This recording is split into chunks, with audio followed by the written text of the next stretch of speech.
I just want to say one word to you. Just one word. Yes, sir. Are you listening? Yes, I am. Plastics. We began producing plastic in earnest in the 1950s. It's hard to remember back then. I wasn't alive back then, but you know, we got along without it. But of course, it offered great convenience, and its production skyrocketed. So in 1967, when Dustin Hoffman was advised to go into plastics in The Graduate, there were 25 million tons of plastic produced. These days, it is 300 million. The industry is worth $4 trillion, and almost half of what we're producing is single-use plastics. You know, the clamshells and things that will be used once and almost instantly become trash. As the trash piles up, people have been increasingly upset about it, about its impacts on these poor countries where it's messing, and also on the oceans, and also on all of us, where it's in our bodies, and it's in our air, and it's in our water. That got me thinking about, why haven't we gotten further with eradicating plastic? And of course, the answer is follow the money. So this is Doheny Beach in Orange County. We welcome you all to come visit it. It's a great place to learn to surf. It's pretty clean because we have ordinances that really stop pollution. Number one is that we have a fee on bags in California. There's also very few beverage containers because we have a container deposit law, which really incentivizes people to bring back their containers. And we don't have many plastic straws because now there's a straw on request law in California that just doesn't fling straws out. People actually have to really ask for them. So one of the things that shocked me when I started working in this area was to find out that many communities and states actually didn't have the legal right to pass a bag ordinance and reduce litter.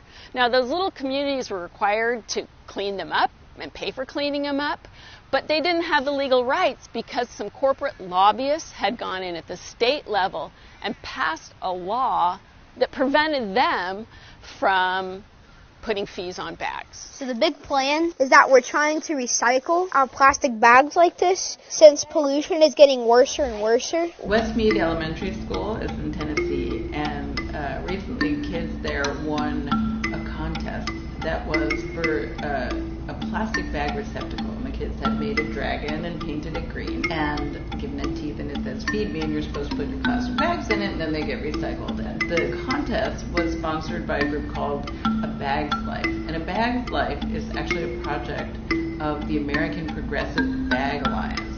And that's a lobbying group for plastic bag manufacturers.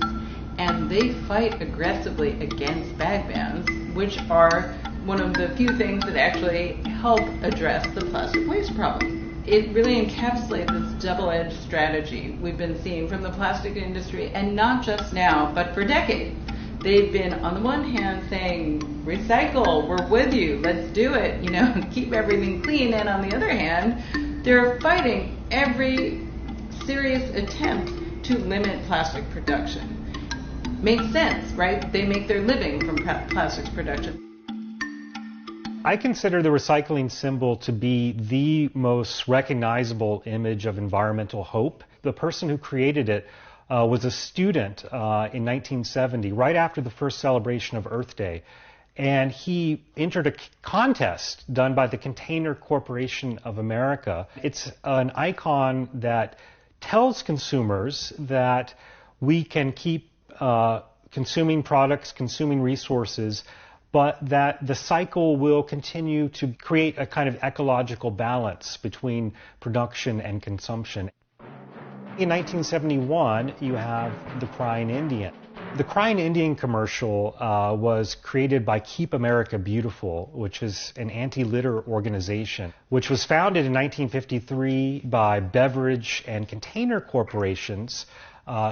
Some of the leaders of it included the Dixie Cup Company and Coca-Cola, and they created a variety of public service announcements through the Ad Council, the U.S.'s preeminent public service ad agency. They brought you Smokey Bear. Remember, Only you can prevent forest fires. And just like Smokey Bear focuses on individual responsibility for forest fires, Keep America Beautiful focuses on the individual's role in fighting what they called the litter menace. Some people have a deep, abiding respect for the natural beauty that was once this country. And some people don't. People start pollution. People can stop it. Audiences are meant to feel a sense of guilt when they see that tear, and they're meant to think about what has caused this environmental crisis, what has caused all of the damage, degradation to this person's land. And of course, again, the answer is the individual who's been so thoughtless and careless in their littering. For a long time, this was sort of the message of environmentalism, right? Is to recycle. But reduce and reuse, the other two parts of that three-part message, those sort of went out the window. And so it was all about recycling. Well, in truth, in the decades that we've been emphasizing recycling, we have never, the United States, gotten even up to 10% recycling rate for our plastics. The peak was 9.5. So the vast majority of the plastic waste that we've produced in those decades has been burnt or landfilled or ended up in the ocean or in nature somewhere else. For many years, for about 25 years, we've been sending China our plastic waste. And we've been calling this waste recycled. Officially, it's categorized as recycled. But in fact, most of this recycled waste is actually ending up in landfills or in the ocean or being burnt. At the beginning of 2018, the government of China said, we're not going to take the world's plastic waste anymore. New plastic production is so cheap, there's no economic driver for collecting all this plastic, washing it, reprocessing it, and making it into a new product. It really shouldn't be called recyclable if nobody wants to buy the material. The plastics industry is expecting huge growth, even way beyond what we've seen already. We're looking at a slope that's going steeply upwards, and that's in large part because of the declining cost of fossil fuels necessary to make them. This is an environmental story, obviously, but it's very much a climate story too. Because all plastic, or virtually all plastic, is made from fossil fuels, from coal and oil and natural gas. When you look at who the companies producing plastic are, it's often the same ones that are in the oil and gas business, because these are petrochemicals we're talking about. So it is ExxonMobil, it's Dow DuPont, it's Chevron Phillips. These are the same big companies that are also on the hook for the climate crisis. And so we have to address them together.